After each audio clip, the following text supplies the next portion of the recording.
Fala pessoal, eu sou Yuri Campos e hoje a gente vai falar sobre desafios e oportunidades para a indústria brasileira diante das novas medidas tarifárias dos Estados Unidos.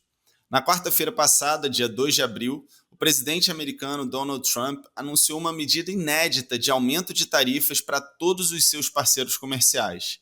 Vale contextualizar que os Estados Unidos, como principal potência mundial, tende a cobrar menos tarifas de produtos importados do que outros países cobram dos insumos norte-americanos.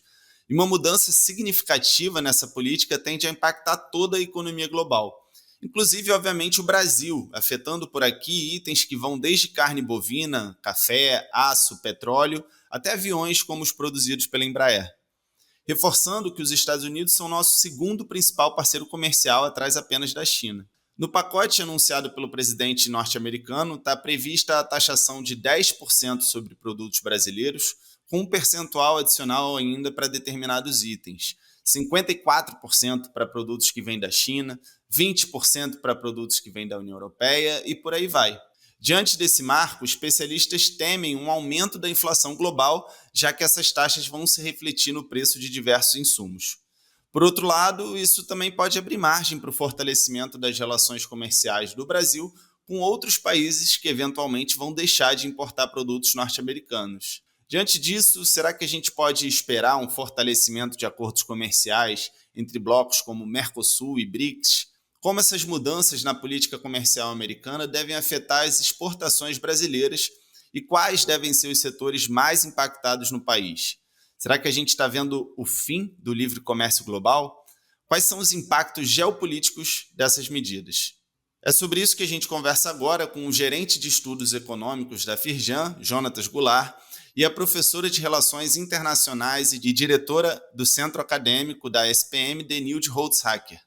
Mas antes, um pedido rápido para você, não deixe de seguir ou favoritar esse podcast na sua plataforma preferida para ficar por dentro sempre dos novos episódios, e ajuda muito se você puder avaliar com 5 estrelas no Spotify, dar uma curtida onde você estiver ouvindo, para que esse conteúdo possa chegar a cada vez mais pessoas.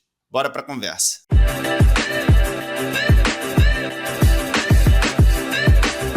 E aí, Denilde, tudo bem? Muito bem-vinda mais uma vez ao Lab de Tendências. Eu que agradeço, um prazer estar aqui com vocês hoje. Fala, Jonatas, tudo bem? Bem-vindo pela primeira vez aqui ao podcast, prazer te receber.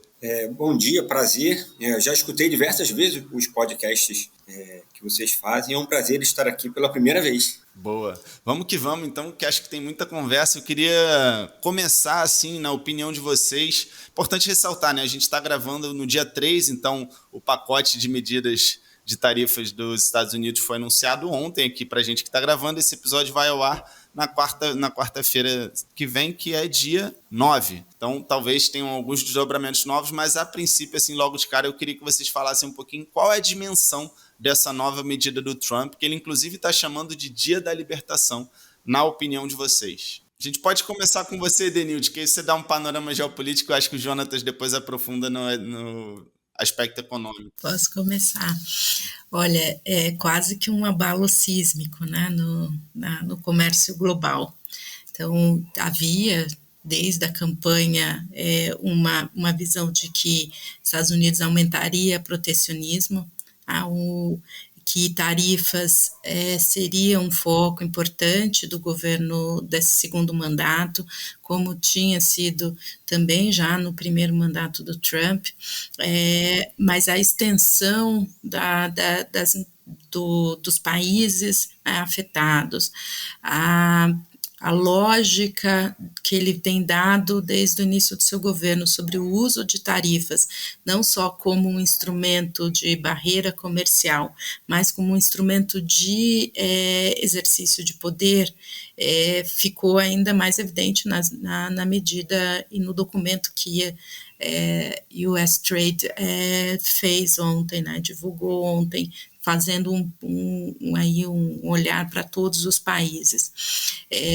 O objetivo do Trump é conseguir fazer que com essas medidas ele consiga levar mais investimento para os Estados Unidos, Então, forçar empresas que ao longo, né, do processo de globalização foram para países onde pudesse ter maior competitividade em termos de custo de produção, retorne para o governo, para os Estados Unidos. Então, essa pelo menos o aparente e no discurso o principal objetivo dessas medidas. A outra é diminuir o déficit americano, e diminuir em termos econômicos, conseguir melhorar também a situação de déficit econômico nos Estados Unidos. E o terceiro ponto, que acho que aí entra a geopolítica, é uma visão do governo Trump de que a globalização, de que o livre comércio beneficiou o mundo, mas não os americanos. Então, é que houve, ao longo de todo esse processo, um processo de desequilíbrio cada vez crescente, de a maior assimetria de poder entre Estados Unidos e os demais. E aí, por isso que o foco, e o país mais atingido é a China. A forma de... e aí uma ferramenta para se contrabalancear ao poder chinês, que é visto como o principal risco geopolítico para os Estados Unidos hoje. Então, essa característica de falar agora, Estados Unidos precisa se reorganizar internamente, ganhar posições de competitividade, voltar ao que ele chama os anos dourados, né, a Golden Age, dos Estados, do governo americano e da sociedade americana, mas de outra forma se reposicionar como o principal país no cenário internacional.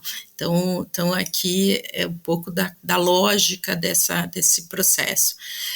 Muitas dúvidas, muitos questionamentos sobre se essa é a melhor estratégia de reposicionamento dos Estados Unidos. Claramente, a gente vinha acompanhando um processo de declínio do poder americano no mundo, isso é um fato.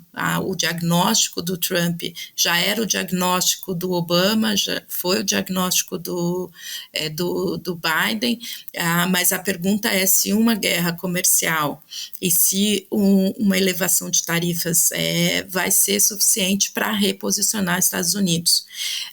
E, de outro lado, o Trump comprou muitas brigas ao fazer uma ação com relação à China, mas também, se a gente olhar em todos os países afetados, os principais afetados, ele está fazendo também uma remodelação das relações com seus principais aliados. Então, não é só um contrabalancear com a questão chinesa, mas é também se reposicionar frente a aliados importantes que, historicamente, como China, como Europa, Japão, né? Japão, Austrália, Canadá. Então, o México aí eu colocaria numa outra categoria, mas também muito afetado, né? Principalmente México e Canadá em função dos acordos comerciais com os Estados Unidos. Então, essa configuração geopolítica, olhando do ponto de vista geopolítico, é por isso que é um abalo sísmico. A gente está reorganizando o sistema internacional no modelo e provavelmente num novo modelo muito diferente do que a gente construiu desde o final da Segunda Guerra Mundial. Então esse contexto gera incerteza, a gente está vendo aí uma reação já imediata dos mercados de aversão ao risco, mas também de uma preocupação de todos os países qual vai ser o próximo modelo. A gente está vendo a destruição de mas qual que é o que vai emergir, e essa ainda é uma grande dúvida. Jonatas, do ponto de vista econômico, a gente até conversava um pouco antes de iniciar a gravação, você falou que isso foge um pouco dos livros de economia, né, do básico. Ainda que a gente tenha entendido os motivos, que inclusive foram muito bem colocados aqui pela Denilde, como que você vê toda essa questão do ponto de vista econômico? Será que tem perspectivas positivas para isso? Porque, ao que parece, né, como a Denilde já adiantou, os mercados futuros estão todos avessos a essa incerteza que foi posta aí diante da nova medida do Trump. É um contexto bastante diferente do que a gente está vivendo. Eu acho que a gente nunca viu nada parecido, mas foi bom até. Eu gosto, esse podcast foi bem composto exatamente por trazer a DNUD, porque eu acho que a questão é muito mais sobre geopolítica do que uma questão econômica. Exatamente, é sobre o poder que os Estados Unidos têm no contexto global. Se a gente for analisar, talvez o peso que o PIB americano tinha, sei lá, talvez lá na década de 40, 50, muito maior do que a gente tem hoje. Mas era natural, aquilo era um pós-guerra, era um período onde a gente não tinha os países em desenvolvimento com o PIB que tem hoje. Então, de fato, os Estados Unidos reduziu bastante da sua participação no PIB global, ou seja, reduziu o seu peso econômico. E tem algumas outras questões que eu acho que também são relevantes e são geopolíticas e econômicas, né? Porque os Estados Unidos, de fato, nos últimos anos, o modelo de desenvolvimento adotado no mundo fez com que boa parte dos empregos que eram gerados nos Estados Unidos foram gerados em outros países. Por exemplo, o iPhone é produzido na China, mas ele é todo idealizado e o serviço dele é todo pensado nos Estados Unidos. Então essa foi a lógica como que o mundo foi desenvolvendo em termos de onde é mais barato ser produzido. Então é um pouco disso que acontece no mundo, ou seja, as teorias de comércio internacional dizem que onde é mais barato você ter vantagem para produzir, vai ser produzido ali, então diversas cadeias vão se desenvolvendo. O chip é produzido num lugar, o celular é montado em outro lugar, a câmera vem de outro lugar, então o mundo foi desenvolvendo nesse sentido, de acordo com a sua especialização. E naturalmente os empregos foram gerados em outros lugares que não nos Estados Unidos, que é teoricamente, no nosso exemplo, quem produz o iPhone. Sob o ponto de vista econômico, uma vez que você passa a taxar todo mundo, você quer fazer com que fique mais caro isso ser produzido no resto do mundo e naturalmente os Estados Unidos volte a produzir essas peças porque fica relativamente mais barato você produzir nos Estados Unidos, que aqui teoricamente nos Estados Unidos não vai ter imposto e no resto do mundo vai ter imposto. Então, esse aumento de tarifas, ele muda os preços no mundo inteiro, por isso que tem o mundo inteiro preocupado. Olha só, a câmera vai começar a ficar mais cara, então, de alguma maneira, isso vai precisar ser produzido nos Estados Unidos. Só que vai ser produzido nos Estados Unidos é menos eficiente do que onde isso é produzido agora. Então, de maneira geral, o primeiro efeito vai aumentar o preço, porque vai aumentar a tarifa. Então, vai ser produzido em um lugar que ele não tenha maior eficiência para que isso seja produzido. Mas, novamente... Não dá para comparar o custo da mão de obra, né? Exatamente. Essa mudança tarifária, ela muda todos os preços relativos da economia. A economia com razoável liberdade entre os mercados, sem essas tarifas, os preços, os países vão produzir os seus produtos, as empresas vão produzir os seus produtos onde de fato é mais eficiente. Quando você aumenta essas tarifas, isso muda totalmente os preços relativos e o objetivo dos Estados Unidos com isso é fazer com que, de fato, as empresas passem a produzir novamente dentro dos Estados Unidos. De fato, o emprego, principalmente na indústria, ela caiu muito dos Estados Unidos aí nas últimas décadas, mas isso por consequência natural de como a economia anda.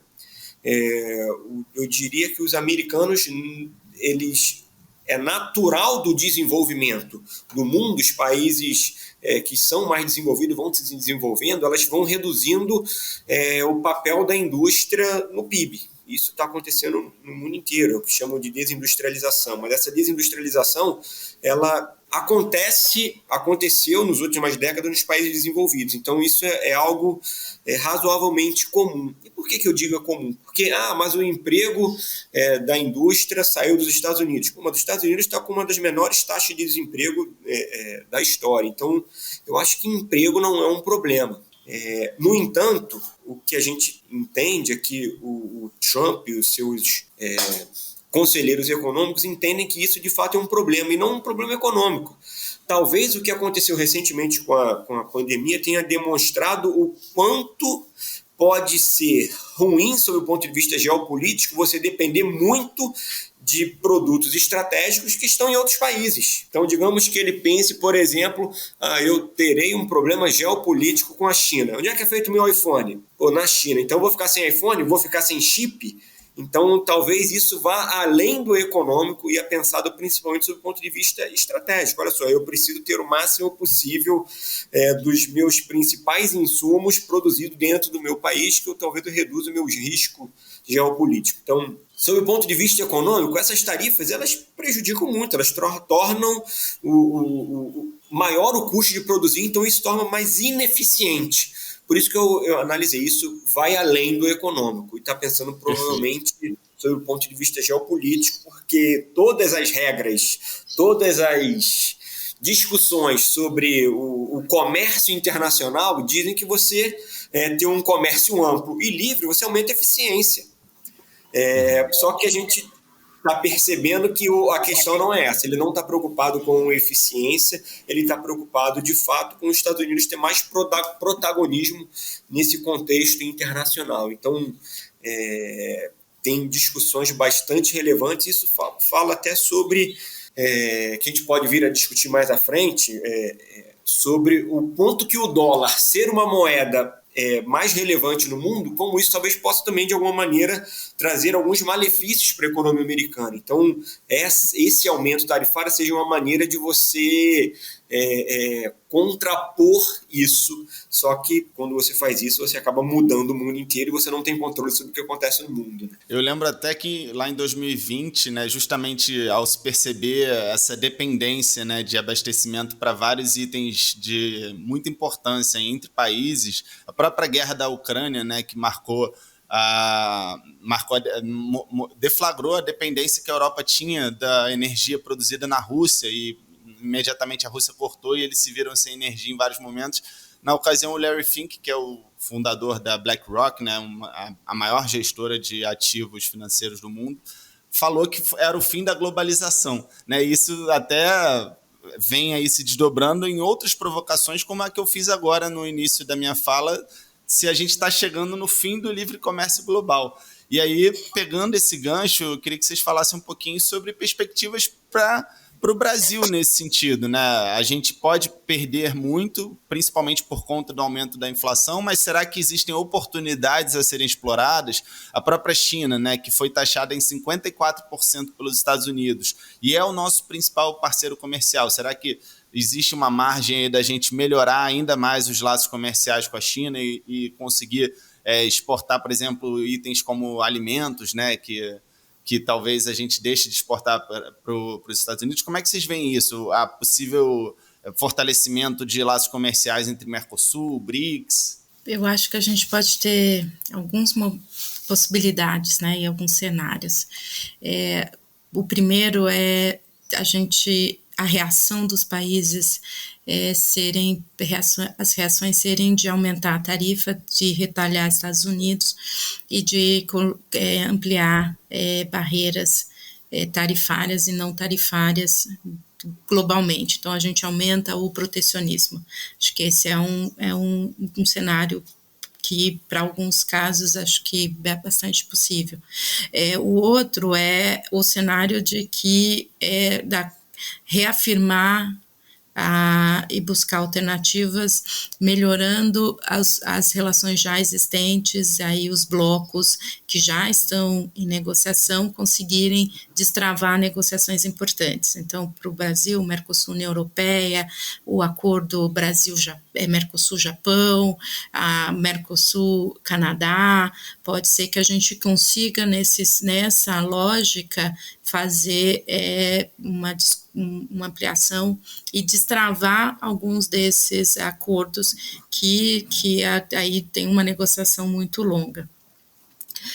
E tudo vai depender da lógica de reação, nesse primeiro momento, às tarifas americanas. Mas também é uma outra alternativa, e que é uma alternativa em que o governo brasileiro tem demonstrado aí que entende ser importante, e buscar novos mercados, como também uma outra alternativa para melhorar a posição dos setores econômicos brasileiros exportadores. Acho que essas são possibilidades que estão colocadas. Na relação entre Brasil e China, eu acho que aí o Brasil tem um desafio, porque e aí o Jonathan pode também até economicamente explicar melhor, mas a gente tem uma lógica do comércio que se os produtos chineses passarem a ter mais dificuldade de entrar em mercados, já vem tendo dificuldades de entrar no mercado europeu, né, porque essa lógica de aumento de tarifas e de criação de barreiras não é só americano, a gente está vendo também no governo em setores europeus bastante forte, inclusive com relação à China. Então, a possibilidade da China buscar novos mercados e a gente ter um desvio de comércio que atinja setores industriais brasileiros é bastante, eu acho que é um cenário bastante provável de acontecer. Acho que principalmente para o setor industrial, em alguns produtos, a gente possa ter aí uma forte, ainda maior presença chinesa para conseguir compensar a perda de mercados tanto europeu quanto Estados Unidos. Então, esse é um ponto que é um ponto de alerta para o governo brasileiro, e pode ser que a gente veja aí o governo tendo que impor medidas de proteção a determinados setores. A gente viu a discussão ano passado, que atingiu o setor de vestuário e de e-commerce, pode ser que a gente veja isso também em carros, então o jogo político e o jogo geopolítico e econômico vão ser muito mais complexos, sempre foi complexo, mas ganha uma complexidade maior frente que todos os países vão estar buscando alternativas. Então, acho que esse é um fator. O outro só trazendo aqui, antes de encerrar, acho que é a questão do Mercosul. Se o cenário for fortalecer os acordos via blocos, o Mercosul sai fortalecido. Se o cenário for de acordos bilaterais, que é o que o governo Trump está buscando, ganhar força no bilateral, nas negociações, o Mercosul passa a ser também um problema para o governo brasileiro, porque a Argentina, por exemplo, já está sinalizando desde o início do governo Trump, que para ela é melhor um acordo direto com os Estados Unidos e com alguns países europeus do que o acordo Mercosul, estar no acordo Mercosul. Então, se isso ganha força no Uruguai, ganha força com o Paraguai, a gente tem aí um dilema também para a estratégia do governo brasileiro em fazer essa defesa do comércio via blocos e não via bilateral. Para terminar, a gente passa a ter aí uma discussão do que a Organização Mundial do Comércio vai ter de papel quando ela, de fato, a gente estabelecer essa guerra comercial, e a guerra comercial não vai ser só de tarifas. O governo Trump também já indicou que as medidas não tarifárias também vão ser recursos que ele vai utilizar com mais ênfase a partir desse momento.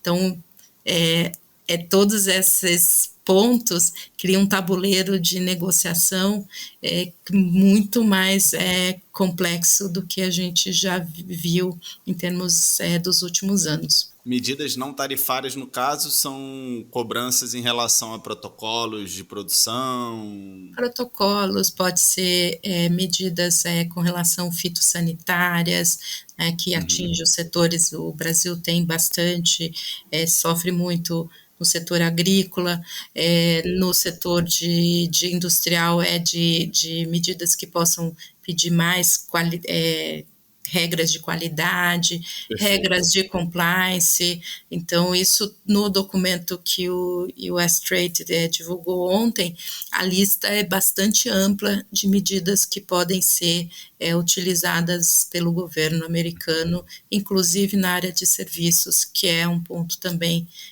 bastante sensível para o governo brasileiro. Quer complementar, Jonatas? Tem uma questão aí que é bastante importante, né?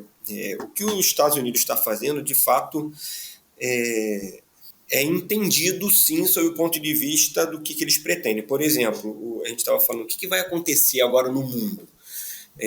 De fato, outros países vão procurar outros parceiros. E, por exemplo, no caso do Brasil, a gente de alguma maneira fez isso, como que a professora Denilde falou, que ficou conhecido aí como a taxa das brusinhas. porque de fato estava entrando estava muito fácil você comprar vestuário online num preço que é proibitivo a gente conseguir produzir com aquele preço.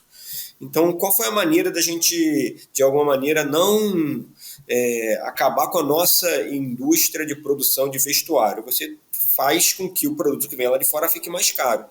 Então, de certa maneira, isso é algo que também está começando a acontecer com os carros da BYD.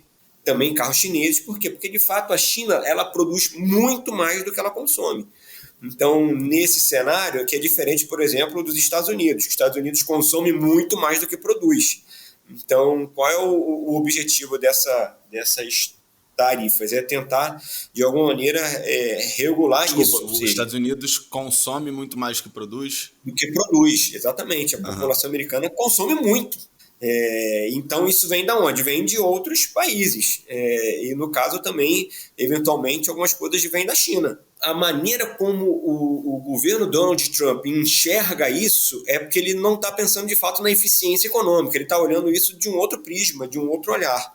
Agora, quando a gente for olhar, por exemplo, as consequências para o Brasil, naturalmente, a gente vai ter muito mais produtos que poderiam ir para os Estados Unidos que agora estão sem rumo e podem vir parar no Brasil e, de alguma maneira, precisa ser entendido como que isso pode vir no Brasil, enxergando que você, de fato, também criar essas barreiras, como, por exemplo, tinha barreira para automóvel no Brasil na década de 80, ou seja, lá pré-Collor, os nossos carros eram tecnologicamente muito inferiores aos que eram produzidos no mundo. Então, você precisa entender se essas barreiras, elas, de fato, elas têm um tempo e uma duração específica para a gente desenvolver esse mercado internamente, ou se ele simplesmente tem o objetivo de tornar mais caro e, de alguma maneira, produzir a produção local sem, naturalmente, você desenvolver essa produção. E aí a gente entra num ponto bastante interessante, né? Essas tarifas, elas mudam os preços dos produtos, os preços relativos internacionalmente. E preço nada mais é do que a capacidade que eu tenho de produzir aquilo mais barato. Fala sempre sobre produtividade. Então, o que está acontecendo é que a China ganhou muita produtividade, principalmente no setor industrial, nos últimos anos, por diversos investimentos em tecnologia e educação, e eles conseguem produzir muito, muito barato. Eles têm também toda uma legislação trabalhista específica, que também talvez isso ajude a ser uma produção mais barata lá, e esses produtos estão invadindo o mundo. E aí o mundo precisa entender o quanto que ele, de fato, aqueles produtos entrarem mais barato nos países, eles são produto estratégico, importante para a nossa indústria, vamos produzir ou não.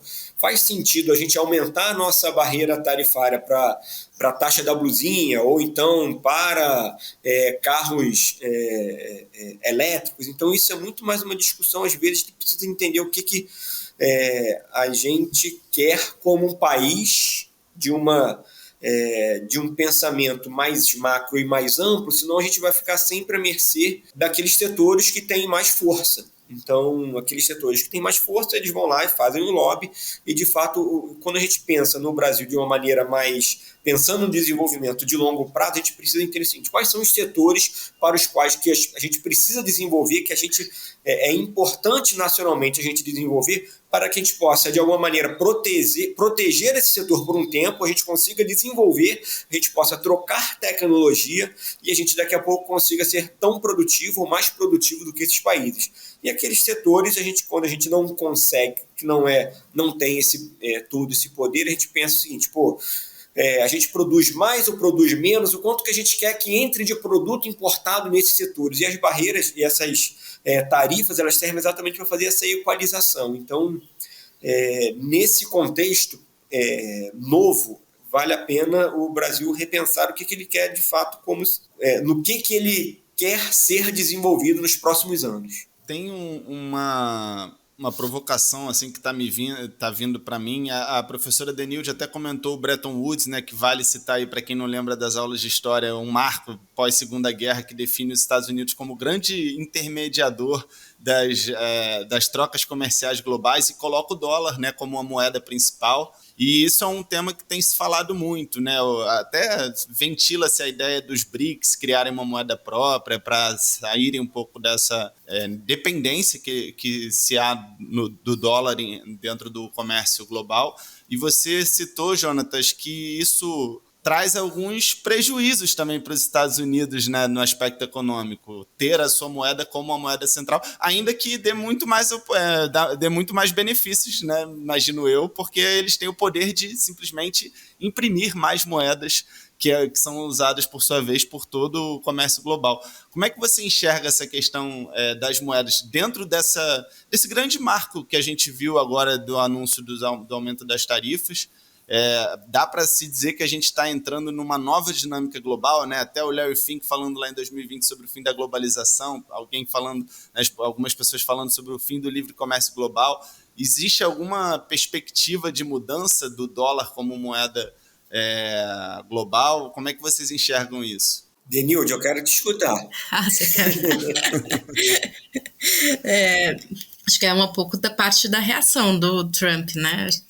E aí eu trazer antes de falar do dólar, o Jonathan falou da questão da posição dos Estados Unidos e buscar questões estratégicas e ter recursos. A gente está vendo isso na discussão sobre o próprio Canadá, nessa visão expansionista americana do Trump com a Groenlândia, que no fundo parte é a questão de comércio, porque no caso da Groenlândia é o fluxo de comércio que vai poder passar pelo Ártico, mas é também deter produtos e minerais importantes para o setor industrial americano, né, na disputa aí de geopolítica. E o dólar acho que entra nessa mesma lógica, né? É uma tentativa do Trump e do governo americano de barrar um processo que a gente já está vendo acontecer, né, nas trocas que a China vem colocando como uma dos pontos importantes, né, nos BRICS, e com os países dos BRICS já utilizar suas moedas, né, como parte das trocas. Em vários acordos com os países africanos, esta é um ponto, é usar a moeda chinesa como parte das negociações. Então, deter a mudança de poder global também envolve quem é que controla os recursos financeiros, e com isso quem controla a principal moeda. Mas eu acho que ele ainda é um processo que vai demorar para ser de fato o dólar ser substituído por uma lógica, porque a China também depende do dólar, porque ela tem títulos da dívida americana, tem uma série de implicações. A gente fala que há uma guerra comercial, mas a gente também tem que lembrar que há uma forte interdependência entre os dois países, e a China precisa ainda do fluxo de investimentos que vem pelo dólar para continuar gestando esse processo que eles estão colocando. Os chineses pensam muito no longo prazo, e isso é parte do processo. Eles entendem que vai ter uma mudança, e não é nem que vai ser uma mudança de ser a moeda, se vai ser a moeda chinesa, se vai ser um conjunto de moedas, vai ser uma nova arquitetura, ainda não se tem isso definido, mas se tem de que a convivência entre modelos distintos de trocas, a gente vai ter ainda por algum tempo. Eu acho que esse é um ponto importante que a professora Denilde tocou, é o seguinte: a gente, por exemplo, fala-se no colchão de reservas que o Brasil tem, e também são, na realidade, títulos da dívida americana. Por que esse é um ponto importante? Porque quanto mais reservas em dólar você tem, mais você consegue reagir de maneira mais eficiente a essas flutuações internacionais. A gente não fica, por exemplo, não corre risco de uma crise cambial, por exemplo. E assim como a gente tem a reserva de dólares, a China tem muito mais. Exatamente por ter muito mais, ela consegue também, nesse contexto, você arbitrar uma taxa de câmbio yuan dólar que favoreça também as exportações chinesas. Então tem esse contexto. Então, se por um lado ser a moeda de reserva global é importante, por outro lado você tem esses riscos que é você ficar à mercê, por exemplo, de uma arbitragem cambial, por exemplo, da China. E essa tentativa que eles estão fazendo de aumentar essas tarifas é como se fosse o seguinte: a gente está, conforme eu desvalorizo a minha moeda ou valorizo a minha moeda, eu torno mais barato ou mais caro produzir no meu país. Só que como ele não consegue fazer isso, porque não é unilateralmente que ele consegue fazer isso, ou seja, ele pode tentar valorizar ou desvalorizar o dólar, mas ele não consegue, é a moeda de reserva global. As pessoas têm reservas e conseguem fazer essa manipulação da sua moeda contra o dólar. Então ele faz o quê? Aumenta essas tarifas. E, novamente, isso é muito mais uma preocupação sobre o que ele quer produzir internamente e está sendo produzido fora do país. Ou seja, isso tem muito mais um contexto, eu acho, sobre político, geopolítico, do que um conceito econômico. Pelo conceito econômico é liberdade geral para todo mundo e o livre mercado acontece e a gente, de alguma maneira, vai ter produtos mais eficientes sendo produzidos em alguns lugares, só que isso é economia, não é como que a geopolítica funciona, são coisas diferentes. Mas, de maneira geral, se isso vai mudar, se a gente pode ter o risco de ter uma outra moeda global, pode acontecer, mas isso ela acontece, a gente talvez hoje não tenha muito uma ideia de como pode ser esse desenho. Não acontece igual no mercado de tecnologia, que você tem uma nova tecnologia que muda tudo. Isso tem toda uma geopolítica global. É mais fácil, né? É mais fácil. Eu tenho muitos episódios de tecnologia aqui e normalmente é um pouco mais fácil prever esse tipo de coisa. É muito mais fácil. A gente está num cenário onde a geopolítica é feita de pessoas que o contexto muda completamente. Então, e ele precisa, de alguma maneira, que todos cooperem e acreditem nesse novo sistema. O mundo precisa aceitar um novo sistema, ou seja, ele precisa informalmente já estar trabalhando nesse novo sistema para que ele seja oficializado. Ou seja, ele nada mais é do que o Bretton Woods, ele só firmou algo que já estava todo mundo de alguma maneira operando. Então, como que a gente opera atualmente? Tem uma nova fórmula, uma nova metodologia? Não, vem aí o Bitcoin. Eu falei assim, tu acha que as pessoas estão realmente acreditando nisso? Ou seja, o processo é muito mais lento sob o ponto de vista geopolítico do que acontece no mundo da tecnologia, por exemplo. Então, acho que a gente está no início dessa nova discussão, esse talvez seja um novo marco,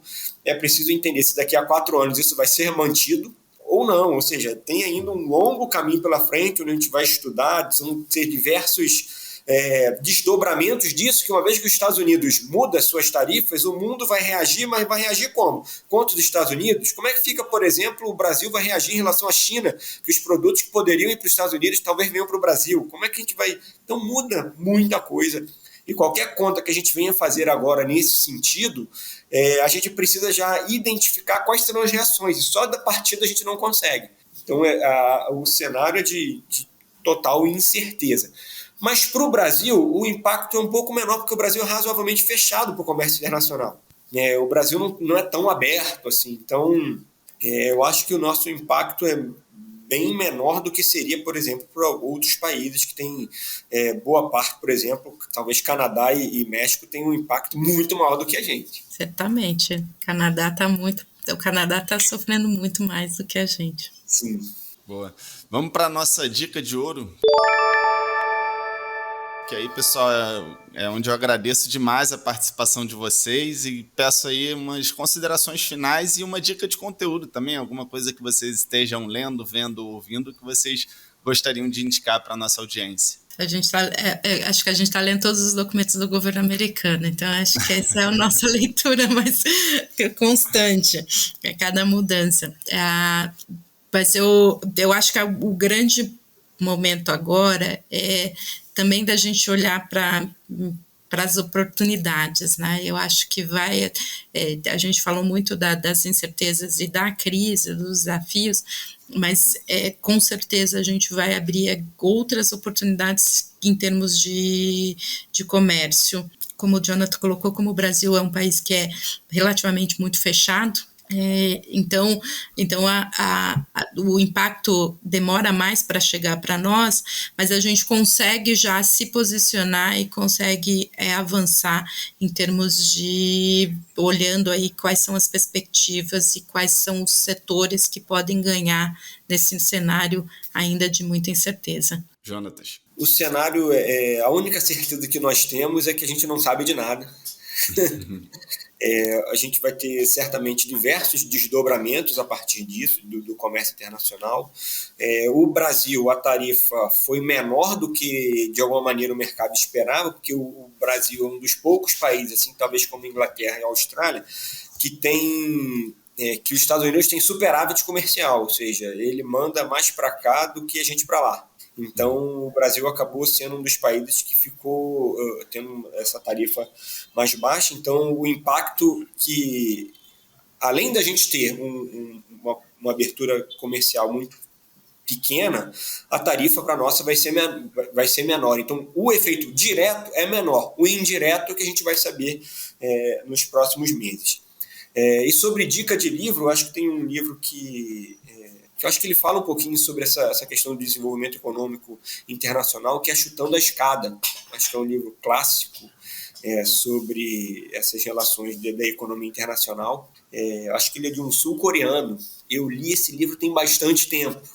Eu acho que ele tem um pouco a ver com esse contexto do que a gente está falando. Eu acho que ele traz uma perspectiva interessante sobre essa questão do desenvolvimento internacional. E os livros que eu leio nesse momento, agora eu estou num momento de ler sobre neurociência, então eu não vou, nesse podcast aqui, eu acho que sugerir algo sobre neurociência não faz muito sentido, mas... a gente tem vários episódios sobre neurociência.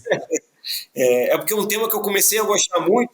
Temos muitos neurocientistas que já participaram aqui do podcast. Eu me interessei por esse tema porque eu, como economista, sempre fui o cara que eu gostava muito daquelas otimizações que os agentes reagem a incentivos, aí é tudo matemática, e em algum momento eu li um livro do Nobel de Economia que era psicólogo, e aí eu comecei a perceber que nem sempre as coisas funcionavam como os economistas imaginavam. Aí eu comecei a ler sobre psicologia econômica e cada vez eu fui utilizando drogas mais pesadas nesse sentido. Aí eu passei da economia para a neurociência e comecei a consumir muito podcast, ler livros até razoavelmente técnicos e estudar até a anatomia do cérebro para entender um pouquinho sobre neurociência. E eu vou sugerir então um livro que é o do Robert Sapolsky, que o nome é Comporte-se, que também é um pesquisador de neurociência, que é o livro mudou muito a minha maneira de enxergar o mundo. Eu fiquei até um pouco mais empático depois de ler esse livro. Então fica aí também essa recomendação. Ótima dica. Ótima dica. Denilde, Jonatas, muito obrigado a você que nos ouviu até aqui também. Lembrando que a conversa não encerra agora. A gente está no Instagram, @casafeijão, onde a gente compartilha muito conteúdo bacana. E aqui no seu agregador de áudio preferido, quinzenalmente às quartas-feiras, para falar sobre o que você precisa saber hoje, para estar cada vez mais preparado para o futuro. Um abraço e até o próximo episódio.